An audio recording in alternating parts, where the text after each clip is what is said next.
মা, পরিবার, বাড়ি, পাড়া সবাই তো তাই বলছে। পুলিশের প্রশ্রয়ই এই মুলুন্দি গ্রামে এবং এরকম বাংলার অসংখ্য গ্রামে শহরে তৃণমূলী, গুন্ডা, বদমাই, শয়তান, জানোয়ার যাই নাম দেওয়া হোক, মায়ের ভাষা নিয়ে আমি বলছি, তারা এরকম মুক্তাঞ্চল তৈরি করেছে।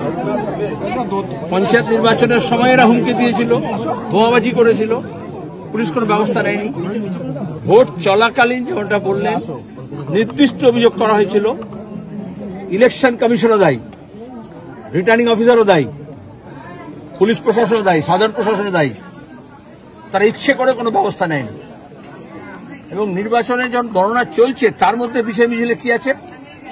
আর মিছিল ছিল না, কাগজে যেরকম খবরে বলছে মিছিল থেকে বোমা ছোড়া হয়েছে, তা তো নয়। বোমা ছোড়ার জন্যই মিছিলটা করেছে।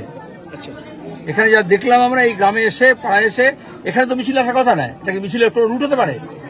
অপদার্থ পুলিশ, এখন এত এত পুলিশ আছে, আমরা সওয়াল করবো কত পুলিশ আছে, তাহলে ওখানে পুলিশ কি করছিল? জানে এটা আগে থেকে কমপ্লেন আছে, তাহলে ভোটের আগের দিনই তো এদেরকে ধরে নেওয়ার কথা। এবং গোটা গ্রাম থেকে অবৈধ অস্ত্র, যা স্টক পাইল, বোমা আছে, সেগুলো সব উদ্ধার করার কথা। গোটা রাজ্য জুড়ে কত শিশু এরকম বোমা আঘাতে মারা গেছে, অ্যাক্সিডেন্টালি মারা গেছে, বোমা ছুঁড়ে মারা গেছে, এবং এই অস্ত্র ব্যবহার করা হয়।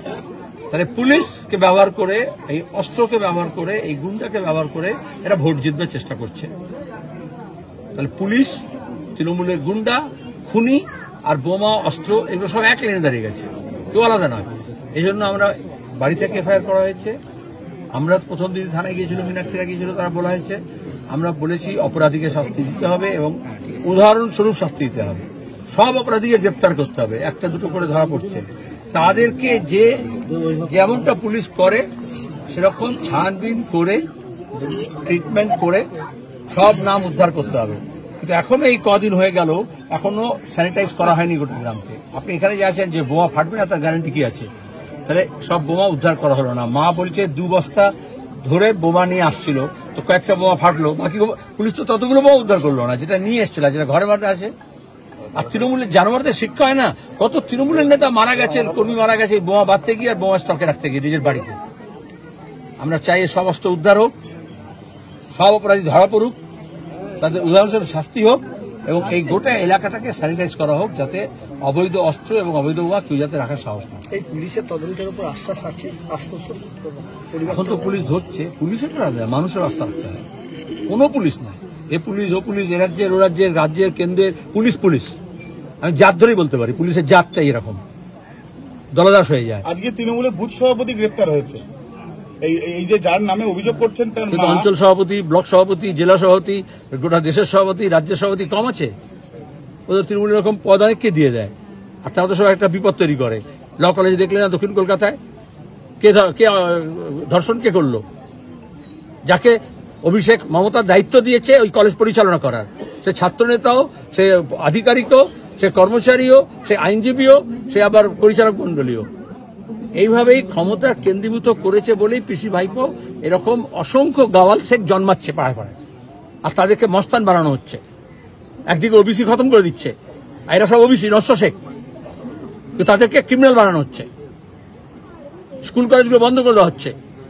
এ তো পরিকল্পনা, তৃণমূলের, মমতা ব্যানার্জির, RSS এর পরিকল্পনা, এই ধরনের লোকজনকে একটা ক্রিমিনাল কমিউনিটি বানানো হোক, আর তাদের টাকা দিয়ে, তাদের অস্ত্র দিয়ে, তাদের গন্ডগোল দিয়ে ওরা সব রাজত্ব করুক, সেখানে দাঁড়িয়ে সোনা পাচার করুক, গরু পাচার করুক, বিস্কুট পাচার করুক, সোনার যা কিছু করতে পারে। এটা একটা শুধু বোমা নয়, তদন্ত এই জন্য ঠিক মতো করা দরকার আছে।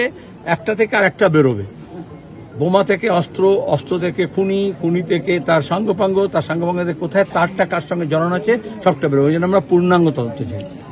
মুখ্যমন্ত্রীর নির্দেশের পরেই